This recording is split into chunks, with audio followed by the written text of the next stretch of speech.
Guys, check out this classic Ossa BLT Plonker. This has the Bolger suspension system on it.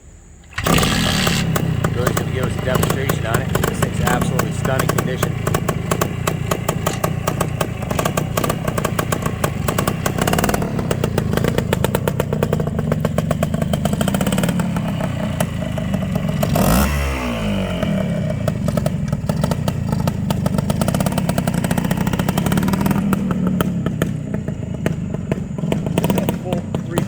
cc big bore two-stroke, which would take you up the biggest mountains and the rockiest challenges you could ever possibly find with ease. Power to spare.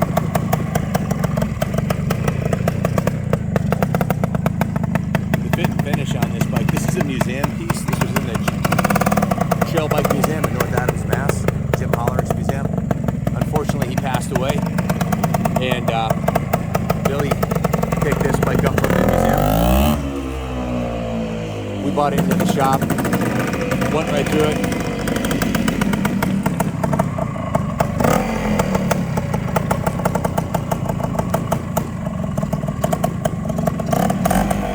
Hey Billy, buddy.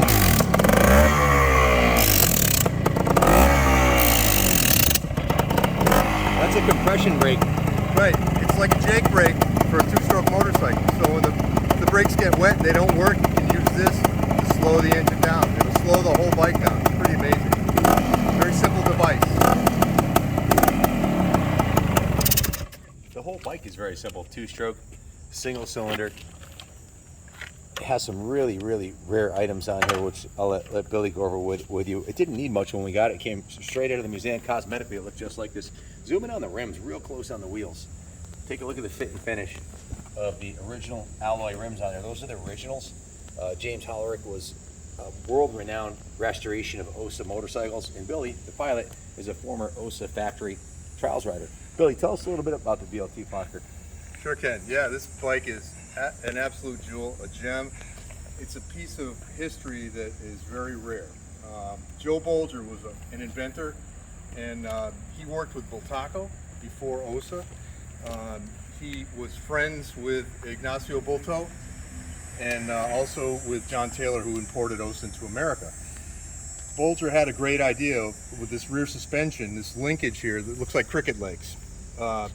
Back in the day, motocross bikes were suffering. They were trying to get longer travel suspension to work properly, but what would happen is the longer the suspension, the more the shock traveled, and the hotter the shock would get. They would stop working. So Bolger invented this idea of the cricket leg, and it's a lever arm basically, and what it does is it increases the wheel travel and decreases the shock travel at the same time. So it can use a lighter spring, it can be more inboard on the motorcycle. It was a great idea. It worked good enough that this idea of the long travel suspension system was used on other Ossa models as well, and it was very successful in their enduro bikes. And the BLT Plonker is a rarity. They made. How many did they make? I tried to find the specs on it, Ken, and I couldn't find the numbers, but I know that it was less than 500 probably, and probably a lot less than 500. I rode one of these when they first came out, and my days with Ossa were coming to an end when this bike arrived. But this bike is just a fantastic machine. That it's a no excuses bike with no time on it. This bike never really saw any off-road use to my knowledge. I mean, the bottom of the skid plate is perfect. Every component on the bike is as new. It's just fantastic, and it runs beautifully. No piston slap, and this is the 350cc Ossa engine, which is actually a 310, so it's got more grunt. If you wanted to use it as a rider, it would not disappoint. The 350 Ossa definitely had plenty of power, you know, both mid-range and low end. Perfectly balanced. Designed by Mick Andrews, the World Trials champion. So the MAR Ossa chassis exists here with the Bolger suspension addition. And Joe Bolger, very famous guy himself, and down-to-earth, regular guy. Joe signed the fuel tank on this bike way back in the day. I don't know if the camera will pick it up. It's black on black, but you can see it clear as day. Yeah, there. I think 2008 he signed it. And not long after, Joe unfortunately passed away, but his legacy lives on. He left some fantastic inventions. In fact, this suspension in itself was a cause for argument between Japanese manufacturers. One of the, possibly Kawasaki, maybe Suzuki, had a similar suspension design that they may have sort of borrowed from Joe. So there was a legal case that came up about it, but in the end, the Bolger the BLT Trials is a good. So this bike, it has no excuses. If you look at the handlebars here, you see the Renthal name. This is early Renthal days. The 6.5-inch rise Renthal bars were, you know, period correct, and they have some flex in them. So when you ride, you can feel. I rode national trials on bikes just like this without the BLT. This is a wonderful motorcycle. By design, it actually is pretty remarkable and reliable. Ossa had, their slogan was Ossa, reliability above all. And that's what they really believed in, and they proved it over and over again. These Ossas are kind of forgotten bikes, really. The Spanish marks are mostly gone. Montessa's still around, but Ossa was the stellar bike. It was the world champion bike, and with the BLT suspension, you know, I mean, it's gravy on your turkey. I mean, this is awesome, you know. And to be near this bike and actually to have my hands on it, it's a real honor. So whoever winds up with this bike is going to have a real gem for themselves. And it's got all the original components on it. The light block here. This has the switch gear for all the lights, and everything works. The lights work, headlight, taillight. Speedometers in place down here on the fork leg, which is kind of an odd place to put a speedometer, but it's out of harm's way down there, and it's low weight, so it doesn't upset the handling of the bike at all. So it's a fantastic machine, super well represented. I've never seen a better one, and I was around when these were new, and so they just don't come up. So I would love to have this bike myself in my own shed, but that's not going to happen. We're going to have to send it off to a happy new owner. So Ken, do you have anything to add? You know, I think just the fact that this is it came from a motorcycle museum. It's been on display as a museum piece for a long time, and it's like a time capsule. It's like brand new. The fit and finish, from the hairy nubs that are still on the brand new tires, to the beautifully polished original rims, to the brand new spokes, the suspension components, even the pegs, the chrome finish on the pegs is still like new. Like Billy said, it doesn't look like it's ever been ridden off-road. It looks like it's been in someone's living room since it was originally made almost 50 years ago. It's an absolute dime piece. And the other thing I want to say is, when you were riding it around and you came up the hill and you cracked the throttle, this 350 or 310 cc two-stroke has a nice little growl, nice intake. It's an authoritative. You can tell it has power. And we were talking about it yesterday. I asked you, are these better in a lot of trial situations? You had talked about the uphill sections, right? Yes. Yeah. With the bigger motor, you get a lot more advantage going up. The 250 was good, but you had to wring its neck. The 350 had a little bit more grunt, and it was just enough to make the difference to get you home when you really needed it. And there are events that cater to bikes like this: twin shock, drum brakes, air cooled. This would be a champion if you were to use it in competition today. It's been upgraded with a Mikuni carburetor, easy to tune. The compression release is my favorite part of it, the whole deal, because that, you know, if you get the brakes wet, which happens sometimes, a section back in the day, you'd be running up a stream and the water would get in the wheels, the brakes just plain old don't work for a little while. That works as a Jake brake. It slows the bike down. It can also, you know, clear the engine out if it gets a little flooded up, and it can stop the engine. It can work in place with a kill button if you don't have one. Is that the original paint and decal package on the gas tank? I 100% believe that side cover and gas tank package is original paint and graphics. To see a 50-year-old, even a street bike that nice, is unheard of, unobtainium. To have an off-road racing bike like this be this pristine, it's obviously been well cared from day one. Even the headlight on it has this really cool rock guard on the front. I believe is that the factory original? Factory original rock guard. Yep, and that's the grill. You know, that was typical Ossa, and a lot of people borrowed those headlights for other brands because they were the hot setup. And the forks are absolutely beautiful. Like the chrome finish on the fork uppers is like brand new, and the lowers have been polished beautifully by Jim Holler himself. Did all of the restoration on this motorcycle. The cables are all in mint condition. The levers are polished beautifully. All the hardware is beautiful. In fact, I'm going to go as far as to say this is probably nicer, other than the little bit of patina that you have on anything that's 50 years old. the fit and finish on this is better than it was brand new. I don't think the rims shine like Jim polished it. He was a real nut about his motorcycle aluminum rims.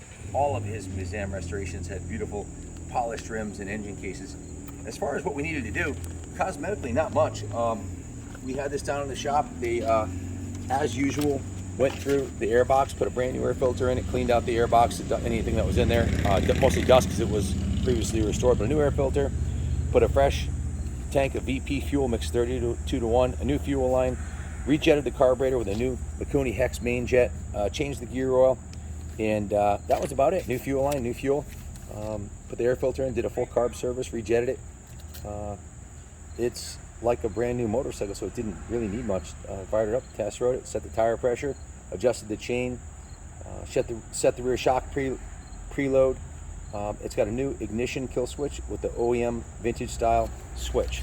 So yeah, like Billy said, it's an original Survivor in pristine condition, polished and tuned to perfection by the most obsessed motorcyclist in the Northeast, James Hollerick himself and us. So Jim's restorations were second to none. I'm really critical of these things because I saw him come out of the crate, you know, bikes from this vintage from Ossa. His nut and bolt restoration were fantastic. He did the brand an honor, and whatever he did to this, whatever little things he had to do to it, including polishing the rims, he did it properly. Everything. He went the extra mile every time. Yeah, wonderful restoration. And he had firsthand knowledge of all this stuff too, because he himself was around back in the day when this bike was produced. You know, Billy's really humble about it, and he didn't mention it, so I'm going to, but Billy was not only an Ossa factory rider, but in their brochures and their magazine, when you're flipping the dirt bike magazine, you saw the new 1976 or 77 Ossas. This was this guy riding them. He was a pro, AMA pro trials rider, and went on to be an AMA pro road racer, 5-time Isle of Man veteran, and also the RZ Cup champion for Yamaha at Daytona. So this is a guy with a lot of talent and experience, and he needed to be the one riding this bike. One, I suck at riding a trials bike, and two, he's forgot more about Ossa than I'll ever know because he was at the factory. He was a factory rider. Things like the Yankee Z, which I've never even seen one running, he was at the factory test riding them, and they actually gave him one to ride, right? Right. Yeah, back in the day, for sure. Yeah, these bikes were second to none. There was no beating Ossa back in the day, especially in New England. And I got to go on the national circuit on Ossa trials bikes, and boy, it was the bikes did very well all the way across the country in all kinds of different terrains, high climbs, big climbs, river crossings, you know, sandy, muddy. The Ossa had it up over most of the rest of the brands. They win world championships too? Yes, Mick Andrews was world champion. This is his own design, and he wound up being world champion on a bike of his own design. He worked with the Ossa factory in Spain. They built and designed, and the earlier ones were called Mick Andrews Replica. MAR, you mentioned MAR. For people that don't know, MAR is Mick Andrews Replica. Yeah, named after the great man. James actually, when we first opened the museum here, James gave us 20 of his pristine restored bikes, including one of these Bolger BLT 350cc Ossas and a Mick Andrews replica, actually two of them, yes. The green and white ones. So they've been kept like the day they came out of the box for decades. So if you think you're looking for a vintage bike that's gonna need zero work to be put on display into a museum, or you want to take one to a trials, like Billy did a trials race this year, you could ride this in the vintage or against the new bikes, or if you want to put it on display, you'd be hard pressed to find a finer off-road bike of any mark, let alone an Ossa with the original fiberglass side panels and seat. And it's just it's remarkable. The seat has lasted 50 years without any cracks or anything like that. It's got the Ossa embossing on there. They were proud of their mark, and it shows in the fit and finish, for sure. 100%. I believe in that. Yeah, the Spaniards love their trials bikes. To this day, you know, this is from the 70s. To this day, in the 2000s, the 2020s, there's still great trials bikes being made in Barcelona, Spain. That's just Trials World Central, and this came from that place. Guys, I'd be amiss if I didn't tell Ronnie, please show the viewers the frame rails on this bike. Show them the bottom of the. This is something we always do on off-road bikes, and this is a bike that's designed to be bashed over rocks. There's not a single. I don't see a single. Oh, the gas is still on. Yep. It's all- it's coming out. okay. There's not a single ding in the bash plate, nor are any of the screws that mount it marred up at all, nor are there any damage to the bottom of the fork lowers or the bottom of the swing arm. This is a bike that's lived a blessed life. Even the chain guide, the original aluminum chain guide, you can see the chains. It looks brand new. So, yeah, like Billy said, there's no evidence of it being ridden off road. If it was lightly down a cow trail or something like that. So, if you have any questions, Billy, is there anything else you want to add about this world-class Ossa? Speaks for itself, and this is one of very few ever made, and I don't know if another one that exists is anywhere near as nice. I'd as never this. seen one ever until I saw one in James Museum. I was like, well, who made this? I personally met Joe Bolger, the guy that designed the suspension. I was at his house a number of times. He was a great man, a genius, and was well respected around the globe for his knowledge of mechanics and how to apply it to motorcycles. He was the first NESC champion Was he really? back in 1960 Wow. or somewhere around there. I've seen him in the rule book because they have it. They go all the way back even to this year, back to the beginning. Right, so in the back page. The first year, Joe Bolger was NESC champion. Then it on was Bull Charlie. Taco. Then it was Vincent after that, right? Yeah, Charlie Vincent after that, but Joe was the man He was back the first in the day. guy to win an NESC championship. That's a legend, legendary status. Absolute Right there. legend, yeah, total legend. Number 54. And he was a genius. Usually, most top motocross guys aren't world-class engineers too. The two, you know. That's right. Yeah, he was a unique guy, great rider, and a fine gentleman. It looks like the linkage has some adjustability. There's 4 spots that it could be mounted. Maybe that you could do different ride heights on it. I'm sure that was part of the engineering, but just remarkable. I'd be hard pressed to fix something like that, let alone design it. I didn't even know how it worked. Really, I didn't know what the purpose of it was firsthand. And you know, it's really a genius idea. Longer wheel travel with shorter suspension travel, cooler shocks, better all around. So And it still looks cool 50 years later. it which is a does. big part of Yeah, it. I like the cricket legs. Who else has one of these? Nobody. Nobody has one. Nope. Well, thanks for watching, everybody. And as always, God bless America.